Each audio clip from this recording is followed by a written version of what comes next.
everyone, glad to be back. Today is 17th of July, now it's 11 o'clock in the morning Moscow time. I'm Levan Gudadze and this is my first update today, in which I will share all the main news that are making headlines in Russian media outlets and Russian language pages on different internet platforms. Second update will be a little bit late in the afternoon, in which I will share video footage that we made during our 2-day trip to mountains of North Ossetia, Alania. Hopefully you will find that video interesting. That being said, let's talk about news now, and of course I'm gonna start with yet another strike of Zelensky's regime on Crimean Bridge. This is main topic, of course, of discussion in Russian media and Russian public right now. And according to official information, which is coming from National Anti-Terrorist Committee, and let me read the entire statement, if I may. So the Crimean Bridge was attacked by 2 Ukrainian drones last night. The National Anti-Terrorism Committee reported at 3:05 a.m. 2 Ukrainian unmanned surface vehicles attacked the Crimean Bridge. As a result of terrorist act, the road component of the Crimean Bridge was damaged. 2 adults were killed and 1 child was injured. A criminal case was opened under the article Terrorist Act. So that's the official statement, and Moscow is judging this strike, this attack from Zelensky's regime as a terrorist act, as it should be. Unfortunately, civilians died during this terrorist attack, and if you want to see some video and photo materials about damage that was done to Crimean Bridge, you can check my Telegram page. I did share some videos. You can see here that basically entire section of the bridge probably have to be removed and rebuilt. So Moscow did make its judgment. It's a terrorist act, and now everybody is talking about how Moscow will respond to this strike. By the way, not just anti-terrorism committee, but also head of parliament of Crimean Republic, Vladimir Konstantinov, made statement about this strike, and he also said that Kiev terrorist regime did strike most. So yet again, classification is a terrorism, and the regime itself has been classified as a terrorist regime. And also Maria Zakharova, official representative of Russian Foreign Ministry, made a statement, and she said that all decisions about strike on Crimean Bridge was made by Kiev with active participation of secret services of US and United Kingdom. So basically, if I'm not mistaken, Maria Zakharova, official representative of Russian Foreign Ministry, is blaming US and UK in terrorist activity on Russian soil. So very strong statements yet again. And by the way, some sources are reporting that Medvedev, former Russian president and current deputy chairman of Security Council, also made comment about this terrorist act, and he said that Judgment Day is waiting for Zelensky's regime after this terrorist act. And well, we all used to strong statements from Russian officials, but point is that many of us, including myself, find it difficult to take all those statements seriously, really, because once you make strong statement, I mean, there should be some follow-up steps, and unfortunately we don't see that follow-up steps that much after strong statements. but yet again, let's wait and see what will happen. What will happen?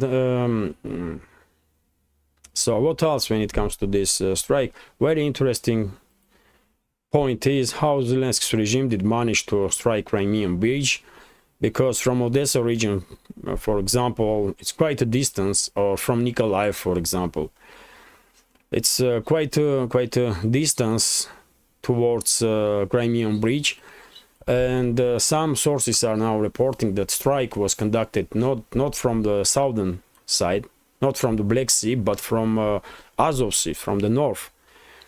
And if that's the case, then it's a serious breach of Russian security, and serious breach in work of Russian security services, because question is rising in that case how Zelensky's regime did manage to reassemble or assemble these naval drones in territory that are entirely controlled by Moscow, or supposed to be controlled, and how they managed to strike Crimean Bridge from Azov Sea. But yet again, from officials, there have been no statement about this version that strike was conducted from Azov Sea. And of course, many angry comments on internet from ordinary citizens like us. Different opinions. Some people are openly demanding nukes to be used once again, which is not happening, of course. We all know this. But same time, there are different predictions how Moscow will respond. Some are skeptical and are thinking, even in bloggers, big name bloggers in Russian blogosphere are skeptical that there will be any response whatsoever, because after all, Moscow not really responds in any special way after Kremlin was strike. So why Moscow will change its soft attitude towards leadership of current Ukraine, or leadership or Western masters of Zelensky and his associates? That's a skeptical take of many people on possibilities of Russian response, and some are predicting some missile strikes, even on decision-making centers in Kiev. But to be honest, I don't think that is happening. I mean, I just don't see Zelensky and his associates have been targeted by Moscow. It never happened before, and it will probably not happen after this terrorist act on Crimean Bridge. But maybe I am too skeptical. I don't know. That's why I'm saying let's wait and see if Moscow will respond, and what response Moscow Russian leadership will choose. Let me continue with some other news now. And by the way, yesterday President of Russian Federation had an interview with one of the journalists of TV channels here, and he did during this interview. But to be more precise, yesterday we did informations about this interview. When interview was taken, I don't know. So in that interview, Putin spoke about special military operation, and as he always does, he did mention that everything is going according to plan, and Zelensky's regime was unable to achieve any significant success on the front line during this so-called counteroffensive, which is true, really. Zelensky's regime didn't manage to achieve any significant success during the counteroffensive, and Putin also spoke about trophies that Russian side did capture on the battlefield, especially Western-made military equipment. And well, according to these episodes of interview that was shared to public, Russia may try to reverse engineer some of the technologies that have been used in Western military equipment. I personally did not see these interviews, this interview of Putin, but that's what RT is reporting. So according to RT, Putin did not dismiss possibility that some technologies will be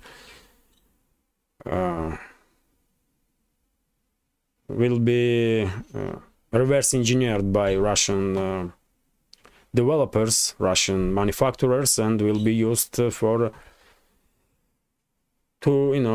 be integrated in Russian military equipment, which is quite logical and understandable thing to do, really. So let me and by the way, if I may, let me give you a quick summary of situation on the front line. So of course, main topic is today is this terrorist attack on Crimean Bridge.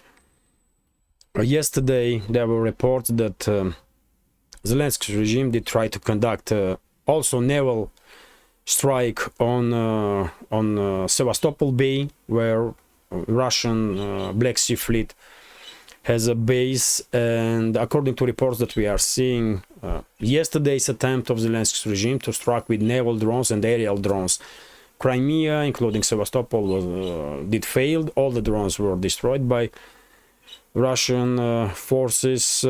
So when it comes to overall situation on the front line, it's still operational pause all along the front line. Kherson region, it's artillery duels and recon operations between the sides. Same is happening in Zaporozhye and South Donetsk sectors of the front.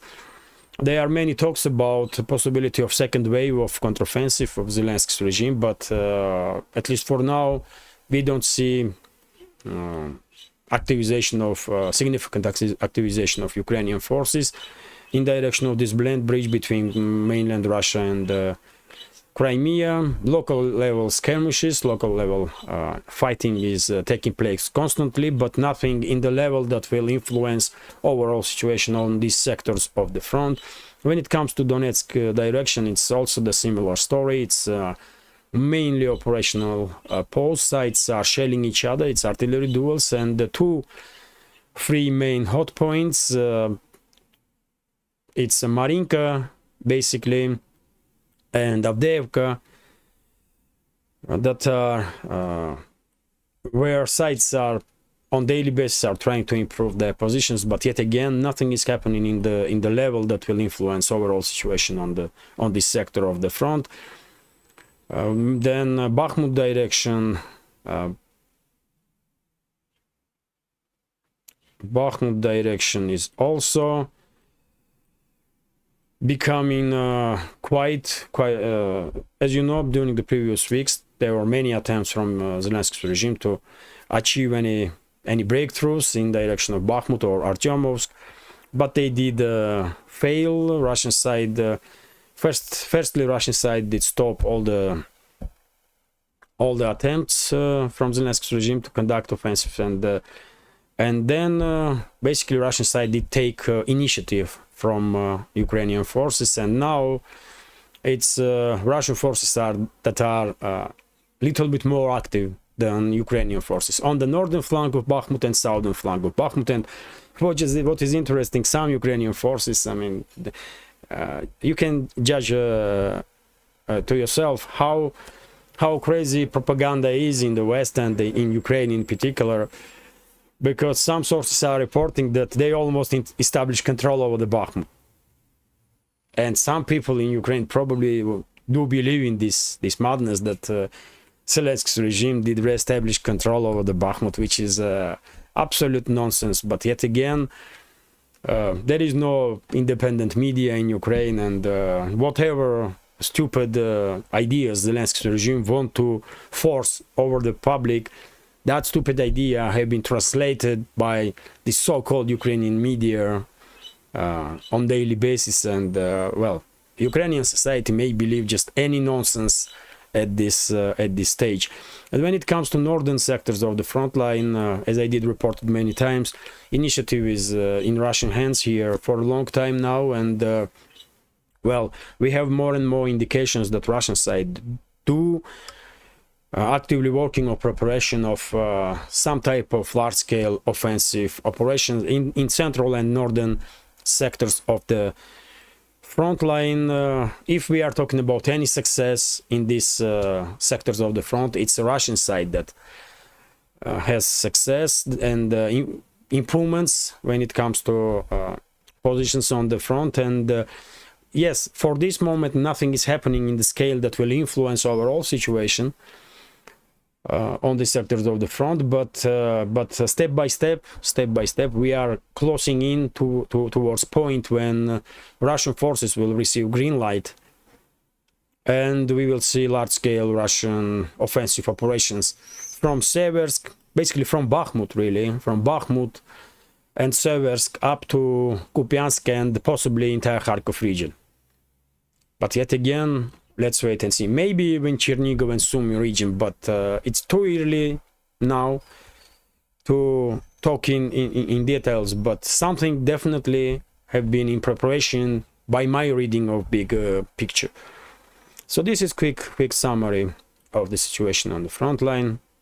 I will characterize this as an operational pause, even though in many areas initiative definitely is in Russian hands, and Russia is quite active in local scale operations.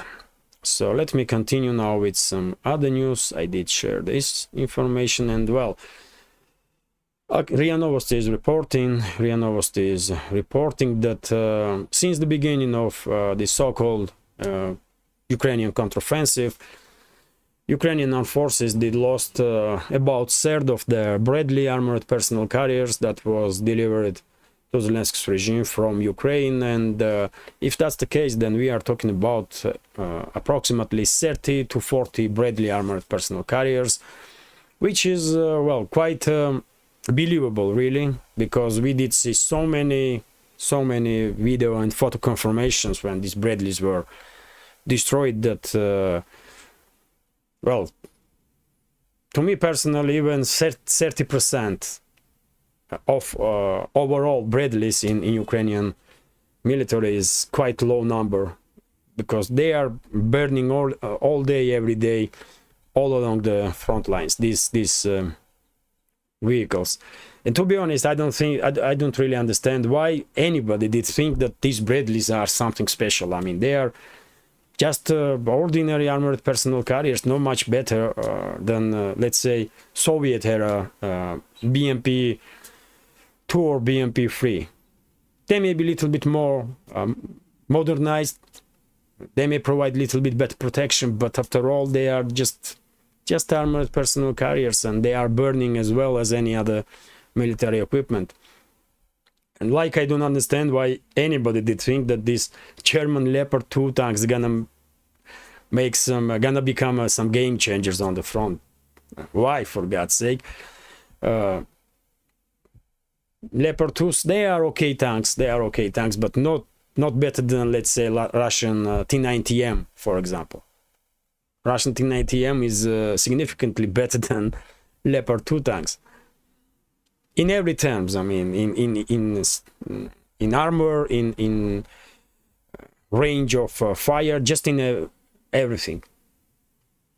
So I don't know why Western media was focusing so much on these Bradleys and Leopards and Challengers and Abrams and so on, Strikers or some other military equipment. They're gonna burn as easy as any other military vehicles will. Let me continue now, and this is TASS News Agency's report, according to which United States will begin train Ukrainian pilots for F-16 fighter jets in a couple of weeks' time. Well, and this is reported based on statements from Jake Sullivan, aide of U.S. President in security, in national security matters. Well, I did say many times before that I don't believe that Zelensky's regime will ever receive any Western-made fighter jets. And in my reading of big picture, only time when we will see Western fighter jets being introduced to the battlefield is when Poland and some other NATO member states will send their troops in Western Ukraine and trying to establish no-fly zone over this region, over the western regions of Ukraine. That's only time, in my understanding, when we will see introduction of Western-made fighter jets to this battlefield. And to me personally, only question is, will Poland and their allies and allies of Warsaw in this newly built anti-Russian coalition, under umbrella which they will operate, because they would not operate under umbrella of NATO, of course. Will these states stay in the western regions of Ukraine only, or will they try to establish control over the central and southern parts of Ukraine also? This question does make huge difference, because if they will stay in western Ukraine only, probably Russian side and these NATO member states will manage to avoid direct clashes between military personnel of each other. But if this anti-Russian coalition under leadership of Poland will try to establish control over the Kiev and the central regions of Ukraine or Odessa region, then we will probably see direct clashes between Russian forces and the forces of these NATO member states. But Zelensky's regime itself will never have any Western-made fighter jets. I'm absolutely sure about it. So that's I find it difficult to understand why so many statements about Ukrainian pilots and have been trained or not been trained on F-16 and so on. It's you cannot take this information seriously, man, because even if Washington will make a statement that they did deliver some F-16s and it's Ukrainian pilots that are operating these planes, no one in this world with a straight mind gonna believe this stupid statement. Just nobody. Let me continue now. And RIA Novosti is reporting that, by the way, today is 17th of July, so grain deal will expire today. And well, we had raised yesterday RIA Novosti's report that last ship did left Odessa yesterday, according to a grain deal. And well, during the day we will probably learn what type of decision Moscow will make. Will this grain deal will be prolonged or not? But well, it's 17th, so some decisions have to be made by Moscow. And to be honest, I would not be surprised, despite this strike on Crimean Bridge, despite this terrorist attack on Crimean Bridge, I would not be surprised if Putin will prolong this deal. Don't ask me why, but I would not be surprised, unfortunately. So this is next information. RT is reporting that 5 EU states want Ukraine grain ban to be extended, and we are talking about Hungary, in this case Hungary, Bulgaria, Poland, Romania and Slovakia.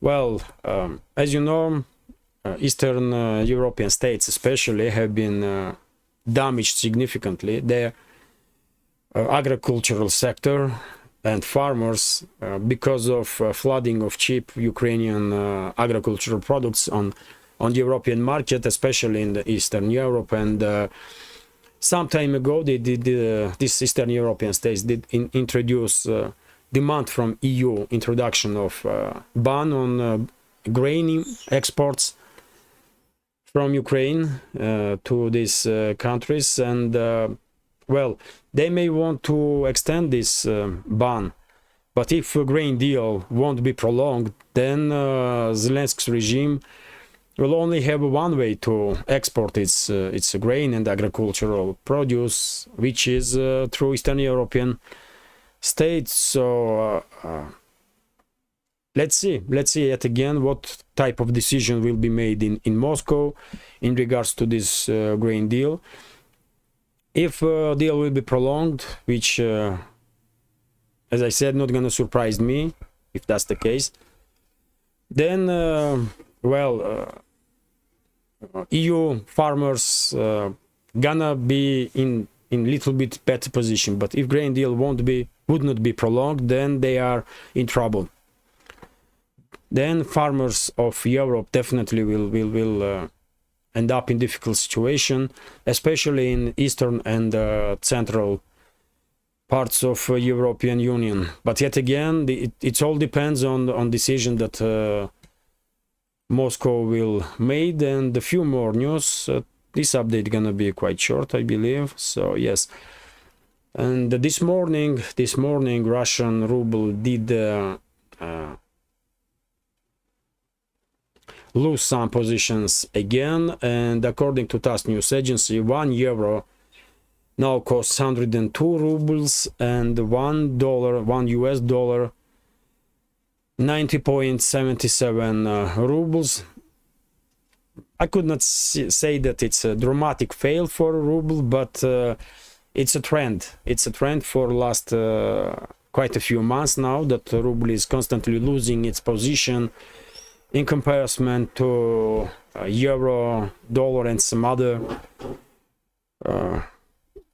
currencies. And well, as I did report many times before, Russian central bank has some difficult decisions to make, had some issues on its hand, and probably interest rates will be raised by central bank to somehow stop this fall of ruble, or at least slow this process, and make sure that inflation is under control.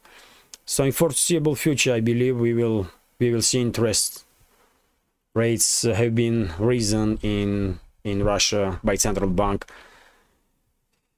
And well, this is gonna be last news for today's update. Quite interesting news. RIA Novosti is reporting based on Russian Institute of Geophysics,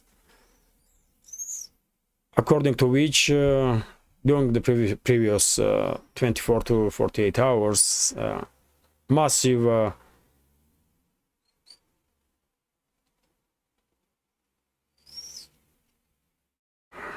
explosions was detected on the sun. Coronal ejections, that's a terminology, if I'm not mistaken. Let me translate this entirely, this phrase. So come on. So 3 powerful flares, yes, solar flares, occurred on the sun on July 16. One of them was accompanied by disruption in the radio communication, according to website of the Institute of Applied Geophysics, named after academic Fyodorov. So there may be some disruptions in communication because of these solar flares, and people that are too sensitive to atmospheric pressure may also find these days a little bit difficult because of disturbances in geomagnetic field of our planet. So I guess quite interesting news, something different from news and political commentary. So yes, this is it for now. Of course, I will share additional news that will be reported in Russian media during the day, and as I mentioned in the beginning, in the afternoon I will upload second update, which will be about this 2-day trip in mountains of North Ossetia, Alania. Hopefully you will find it interesting. That's extra content, something different that I did promise that I will do while we are here in this republic, North Ossetia, Alania. So if you like this video, please click the like button, leave some commentary about any topic you find interesting, and if you can, please share links to my videos or my channel with your friends on Telegram, Facebook, Twitter, or any other platform that you are active on. And if you think this channel is interesting, has some potential, useful, and deserves to exist in this field of news and political commentary, please consider to support with small donations through Buy Me a Coffee, PayPal or by subscribing to my Patreon page. You will see links under this video in the description box or in the pinned comment. This is it for now. I wish you a nice day, great day, and successful new week. Take care.